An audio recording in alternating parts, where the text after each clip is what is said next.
Hi friend, good morning.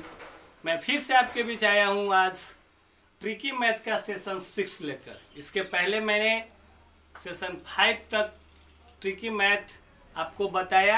आपको कैसा लगा इसका रिप्लाई हमें ज़रूर दें। और आज मैं फिर आपको 2 प्रकार के ट्रिकी मैथ बताने जा रहा हूँ और इसके बारे में आप देखिए कैसे बनाते हैं और आपको कैसा लगता है इसका रिप्लाई हमें कमेंट बॉक्स में ज़रूर दें। जो आज के कंपटीशन के दौर में जिस तरह के क्वेश्चन पूछे जा रहे हैं और उन्हें हम कम समय में कैसे हल करें, इसके लिए हम इस ट्रिक का उपयोग करते हैं। इन मैथों को और भी मेथड से बनाया जा सकता है, लेकिन हम कम समय में 5 सेकेंड 10 सेकेंड में कैसे बनाएं वो हम आपको आज एक न्यू तरीका बताने जा रहे हैं। तो देखते हैं क्या है हमारा आज का मैथ और कैसे बनाते हैं। देखिए, कहता है हमारा क्रैमुल विक्रैमुल से क्वेश्चन है कि 6 आम का क्रैमुल 5 आम के विक्रैमुल के बराबर है। कहने का मतलब कि जितने रुपए में, जितने दाम में हम 6 आम खरीदते हैं उतने ही दाम में 5 आम बेच देते हैं। तो हमें लाभ या हानि क्या होगी उसका प्रतिशत बताना है कि हमें हानि प्रतिशत कितनी होगी या लाभ प्रतिशत कितनी होगी। यानी कि हम जिस दाम में 6 आम खरीदा उसी दाम में 5 आम बेच दिया तो हमको लाभ होगा या हानि होगा। तो उसका प्रतिशत बताना है कि लाभ प्रतिशत कितना होगा और हानि प्रतिशत क्या होगा। तो सबसे पहले तो आप अपने माइंड का यूज कीजिए कि जिस दाम में हम 6 आम खरीदेंगे और 5 आम बेचेंगे तो हमें लाभ होगा या हानि होगा। तो हम अगर एक समान दाम में 6 आम खरीदे और उसी दाम में 5 आम बेच दिए तो ये तो हमको पूरी तरह पता है कि हमें लाभ होगा। तो हम लाभ प्रतिशत कैसे निकालेंगे? एकदम आसान ट्रिक है कि लाभ प्रतिशत क्या होता है। हम एक लाइन में हम बना सकते हैं, लाभ प्रतिशत बराबर होता है वस्तुओं का अंतर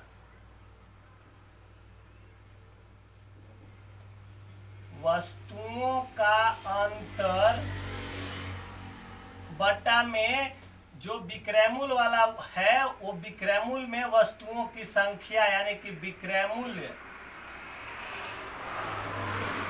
वाले वस्तु, और प्रतिशत में बदलने के लिए हम 100 से गुना कर देते हैं।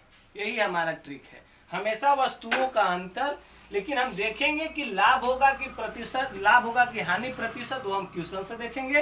बाकी इस ट्रिक का हम उपयोग कर देंगे कि क्या होगा, वस्तुओं का अंतर कितना लिया कितना बेचा उसका अंतर बटा में जो बेच रहा है जितना वस्तु वो बटा में और गुना 100। जैसे वस्तुओं का अंतर यानी कि 6 आम खरीदा 5 आम बेच दिया, अब बटा में बेच कितना रहा है, विक्रयमूल्य वाला वस्तु की संख्या 5 है और गुना में 100। 6 में से 5 गया 1 बटा 5 गुने 100। अगर हम इसे काट दें तो 20, यानी कि जो हमारा लाभ प्रतिशत होगा वो हमारा होगा 20। यानी कि अगर हम समान एक ही दाम पर 6 आम खरीदते हैं 5 आम बेचते हैं तो हमें 20% का लाभ हो जाएगा। अगला क्वेश्चन देखते हैं, इसी टाइप का है। कह रहा है कि 12 कलम का क्रयमूल 15 कलम के विक्रयमूल्य के बराबर है। यानी कि जिस दाम में 12 कलम खरीदते हैं उसी दाम में 15 कलम बेच देते हैं तो हमें कितना लाभ प्रतिशत या हानि प्रतिशत, या तो लाभ होगा या तो हानि होगा। तो सोचिए कि जिस दाम में हम 12 कलम खरीदें उसी दाम में 15 कलम बेच दिए तो क्या इस स्थिति में हमें लाभ होगा या हानि होगा? तो हमें पता चल रहा है कि हमें हानि होगा, क्योंकि हमने 12 कलम खरीदा था और 15 कलम बेच दिया, यानी कि हमें हानि हुई। इसलिए हानि प्रतिशत क्या होगा? अगर आप ऊपर के क्वेश्चंस को हल किए तो वस्तुओं का अंतर यानी कि हमेशा बड़ा में से छोटा को घटाएंगे, बटा में जो बेचते हैं, जो वस्तु बिकती है, हमेशा याद रखेंगे जो वस्तु जो बेचते हैं, बेचने वालों की जो वस्तु की संख्या होती है उसको बटा में लिखते हैं और गुना 100 कर देते हैं। है ना मजेदार? एकदम आराम सा ट्रिक है कि वस्तुओं का अंतर बट्टा में जो वस्तु बेच रहे हैं उसकी संख्या गुना 100। लाभ होगा कि हानि, वो देखेंगे कि हम खरीद कम रहे हैं, बेच ज्यादा रहे हैं तो हमें हानि होगी। खरीद ज्यादा रहे हैं, उसी दाम में बेच कम रहे हैं तो लाभ होगा। इसी को हल करते हैं तो 15 में से 12 गया 3 बटा 15 गुने 100।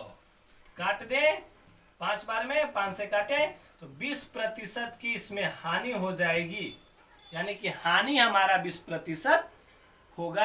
अगर हम इस तरह का अगर एक ही दाम पर 12 कलम खरीद के 15 कलम बेच देते हैं। आइए एक अलग तरह का हम लोग आज मैथ पढ़ते हैं। इस तरह के क्वेश्चंस भी बहुत आते हैं आज के कंपटीशन के क्वेश्चंस में, जो होते हैं जनरल कंपटीशन के परीक्षाओं में। जो ऐसा नहीं है कि इन क्वेश्चंस को हम अदर मेथड से नहीं बना सकते, बना सकते हैं बहुत सारे मेथड से, लेकिन हम कम समय में 5 सेकेंड के अंदर कैसे हल कर दें इस क्वेश्चंस को, उसके बारे में हम जानेंगे। क्वेश्चन आप पढ़ सकते हैं, क्या कह रहा है कि 12 छात्रों के परीक्षा फल का औसत 30 है। 12 स्टूडेंट थे, उनका रिजल्ट आया किसी परीक्षा का परीक्षा फल, तो उनका जब औसत निकाला गया तो 30 आया। और जब राम का अंक उनके अंक में जोड़ दिया गया, राम का पहले से नहीं जोड़ा गया था, राम का अंक उसमें जब जोड़े तो औसत में 0.5 की वृद्धि हो गई। क्या हुई?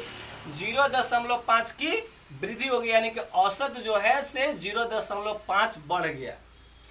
तो कह रहा है कि राम का अंक क्या था, यानी कि राम को कितने अंक मिले थे। लॉन्ग प्रोसेस से भी इसको हम बना सकते हैं, लेकिन हम शॉर्ट ट्रिक क्या है, क्या करते हैं, जो छात्रों की संख्या यानी व्यक्तियों की जो संख्या देगा, उस व्यक्तियों की संख्या को वृद्धि या कमी से गुना कर देते हैं। जब हम किसी औसत में और व्यक्ति के अंक को जोड़ेंगे तो हो सकता है या तो औसत बढ़ जाए या तो औसत घट जाए। तो हम कुछ नहीं करते हैं, व्यक्तियों की संख्या में वो जो वृद्धि या कमी होगी उसको गुना कर देते हैं। तो गुना करेंगे तो हमारा 6.0 आ गया, यानी कि राम का अंक 6 क्या है, औसत में वृद्धि कर दिया है। इसका मतलब 30 से 6 ज्यादा है, इसलिए राम का जो अंक होगा वो क्या हो जाएगा, 30 तो सभी का था। अगर ये कमी कर देता तो 6 घटा देते, लेकिन इसने औसत में वृद्धि की है, इसका मतलब राम का अंक ज्यादा है। तो वृद्धि करेगा तो जोड़ देंगे, कमी करेगा तो घटा देंगे, यानी कि राम का जो अंक है वो 36 है। ज्यादा होगा जब वृद्धि कर देगा औसत में, औसत से कम होगा जब उसमें औसत में उसके जुड़ने से कमी हो जाएगी। आइए अगला क्वेश्चन देखते हैं, क्या कहता है कि 40 व्यक्तियों के उम्रों के योग का औसत। हमने 40 व्यक्ति लिए, उनके जो आयु था, उम्र था, उनको औसत निकाला उनका, तो 25 वर्ष आया। कितना आया? 25 वर्ष। इनमें से एक और व्यक्ति को शामिल करने पर इस हम ग्रुप में, इस 40 व्यक्तियों समूह में एक और व्यक्ति को शामिल किए, तो शामिल करने पर जो क्या हुआ कि औसत में 0.5 की कमी आ जाती है। जब हम नए व्यक्ति को शामिल किए तो औसत 0.5 घट गया, कम हो गया। तो नए व्यक्ति का उम्र क्या है हमको ज्ञात करना है। तो वही ट्रिक है कि जो वृद्धि या कमी, व्यक्तियों की संख्या को हम वृद्धि या कमी से गुना कर देते हैं। गुना करेंगे तो क्या आएगा, 20.0 आ जाएगा। ठीक है, 20.0 आएगा, एक के बाद दशमलव बैठाएंगे तो यानी कि औसत से 20 कम है उस व्यक्ति का, तो इसलिए नए व्यक्ति की उम्र क्या होगी,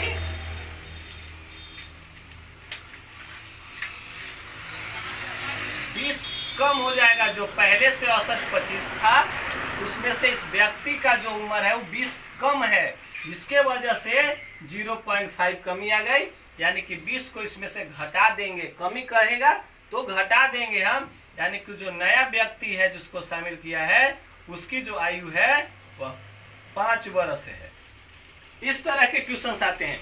हो सकता है शामिल करने के जगह पर अगर कोई व्यक्ति निकल कर चला जाता है, ऐसे भी क्वेश्चंस आता है कि 40 व्यक्तियों के उम्रों का जो 25 है औसत, और उसमें से एक व्यक्ति चला गया, उस व्यक्ति के जाने से औसत में इतना कमी हो गई, औसत में इतना वृद्धि हो गई, तो भी हम इसी फॉर्मूला से बनाएंगे कि उस व्यक्ति, जाने वाला व्यक्ति का उम्र क्या था। तो जाने वाला व्यक्ति अगर बढ़ा के जाता है तो उसको जोड़ देंगे, अगर घटा देता है तो औसत में से उस चीज को घटा देंगे। तो ये रहा आज का हमारा ट्रिकी मैथमेटिक्स। कैसा लगा आपको? अगर अच्छा लगा तो प्लीज लाइक करके जाइए, और अगर आप इस तरह के और वीडियो देखना चाहते हैं तो हमारे चैनल को सब्सक्राइब कीजिए और देखते रहिए न्यू तरह के ट्रिकी मैथमेटिक्स। धन्यवाद।